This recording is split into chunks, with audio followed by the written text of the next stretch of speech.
warahmatullahi wabarakatuh. Perkenalkan, saya Amalia Damayanti dari PD PAUD semester 3 dengan 22/16/2021. Di sini saya akan menyelesaikan tugas mata kuliah Filsafat Ilmu PAUD dan dosen pengampu Bunda Mulyati MPD yang berjudul Aksiologi Pendidikan menurut Macam-macam Filsafat Dunia, Idealisme, Realisme, Pragmatisme, dan Eksistensialisme. Yang pertama ada etika. Istilah etika berasal dari bahasa Yunani, ethos yang berarti adat kebiasaan. Dalam istilah lain, dinamakan moral yang berasal dari bahasa Latin mores. Kata jamak dari mos yang berarti adat kebiasaan. Etika adalah cabang filsafat aksiologi yang membahas masalah-masalah moral, perilaku, norma, dan adat istiadat yang berlaku pada komunitas tertentu. Yang kedua, estetika merupakan bidang studi manusia yang mempersoalkan tentang nilai keindahan-keindahan mengandung arti bahwa di dalam diri segala sesuatu terdapat unsur-unsur yang tertata secara tertib dan harmonis dalam suatu hubungan yang utuh menyeluruh. Maksudnya adalah suatu objek yang indah bukan semata-mata bersifat selaras serta berpola baik, melainkan harus juga mempunyai kepribadian. Untuk mengetahui kegunaan filsafat ilmu atau untuk apa filsafat ilmu itu digunakan, kita dapat memulainya dengan melihat filsafat sebagai 3 hal, yaitu yang pertama, filsafat sebagai kumpulan teori digunakan memahami dan mereaksi dunia pemikiran. Jika seseorang hendak ikut membentuk dunia atau ikut mendukung suatu ide yang membentuk suatu dunia atau hendak menentang suatu sistem kebudayaan atau sistem ekonomi atau sistem politik, maka sebaiknya mempelajari teori-teori filsafatnya. Inilah kegunaan mempelajari teori-teori filsafat ilmu. Yang kedua, filsafat sebagai pandangan hidup. Filsafat dalam posisi yang kedua ini, semua teori ajarannya diterima kebenarannya dan dilaksanakan dalam kehidupan. Filsafat ilmu sebagai pandangan hidup gunanya ialah untuk petunjuk dalam menjalani kehidupan. Dan yang ketiga, sebagai metodologi dalam memecahkan masalah. Dalam hidup ini, kita menghadapi banyak masalah.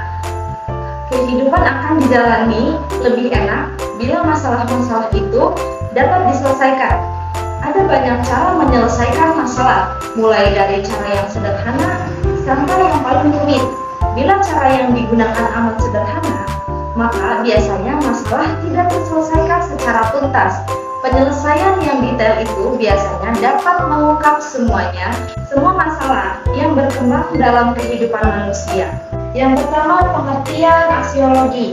Aksiologi berasal dari kata Yunani, action atau nilai, dan logos, teori, yang berarti teori tentang nilai pada tahun 1996, yaitu Sumantri, menyatakan aksiologi adalah teori nilai yang berkaitan dengan kegunaan dan pengetahuan yang diperoleh. Menurut Kamus Bahasa Indonesia, aksiologi adalah kegunaan ilmu pengetahuan bagi kehidupan manusia.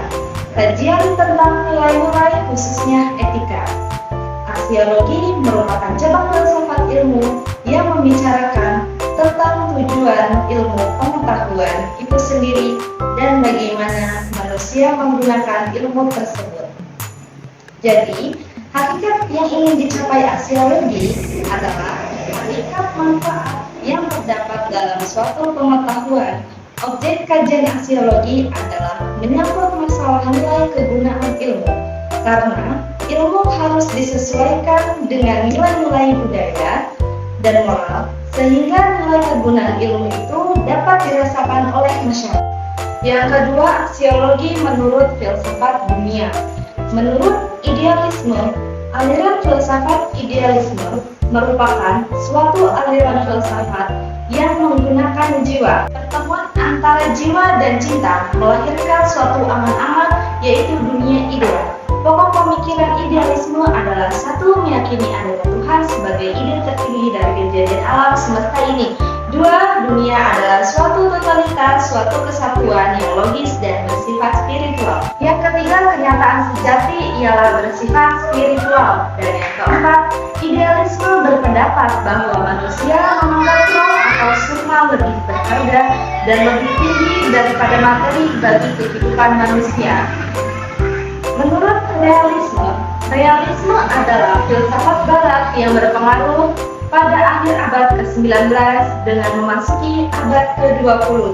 Realisme muncul khususnya di Inggris dan Amerika Utara. Real berarti yang aktual atau yang ada. Kata tersebut menunjukkan pada benda-benda atau kejadian-kejadian yang sungguh-sungguh. Artinya, yang bukan sekedar hayalan atau apa yang ada dalam pikiran. Real menunjukkan apa yang ada. Realita adalah keadaan atau sifat benda yang real atau yang ada, yakni bertentangan dengan yang tampak. Dalam arti umum, realisme berarti kepatuhan kepada fakta, kepada apa yang terjadi, jadi bukan kepada yang diharapkan atau yang diinginkan. Menurut pragmatisme, istilah pragmatisme berasal dari kata Yunani pragma, yang artinya perbuatan atau tindakan. Isme di sini sama artinya dengan isme-isme yang lainnya, yaitu aliran atau ajaran atau paham. Dengan demikian, pragmatisme berarti ajaran yang menekankan bahwa pemikiran itu menuruti tindakan. Kriteria kebenarannya adalah faedah atau manfaat. Suatu teori atau hipotesis dianggap oleh pragmatisme benar apabila membawa suatu hasil. Dengan kata lain, suatu teori adalah benar if it works, apabila teori dapat diaplikasikan. Dan yang terakhir, menurut eksistensialisme. Eksistensialisme berasal dari kata eksistensi, dari kata dasar eksis.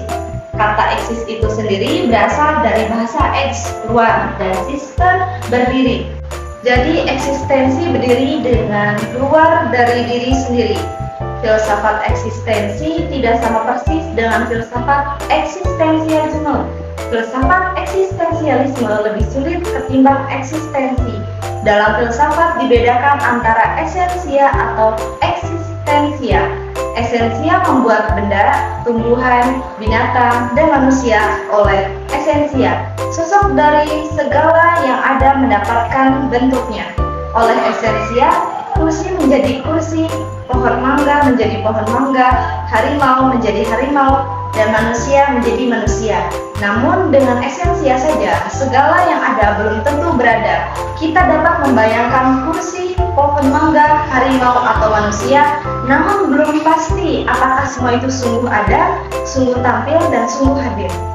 Kesimpulannya yaitu aliran filsafat yang mengagungkan jiwa pertemuan antara jiwa dan cinta, melahirkan suatu angan-angan yaitu dunia ideal. Real berarti yang aktual atau yang ada. Kata tersebut menunjukkan kepada benda-benda atau kejadian-kejadian yang sungguh-sungguh, artinya yang bukan sekedar hayalan atau apa yang ada dalam pikiran. Real menunjukkan apa yang ada. Terima kasih, mungkin itu saja yang dapat saya sampaikan. Kurang lebihnya mohon maaf. Wabillahi taufiq wal hidayah. Wassalamualaikum warahmatullahi wabarakatuh.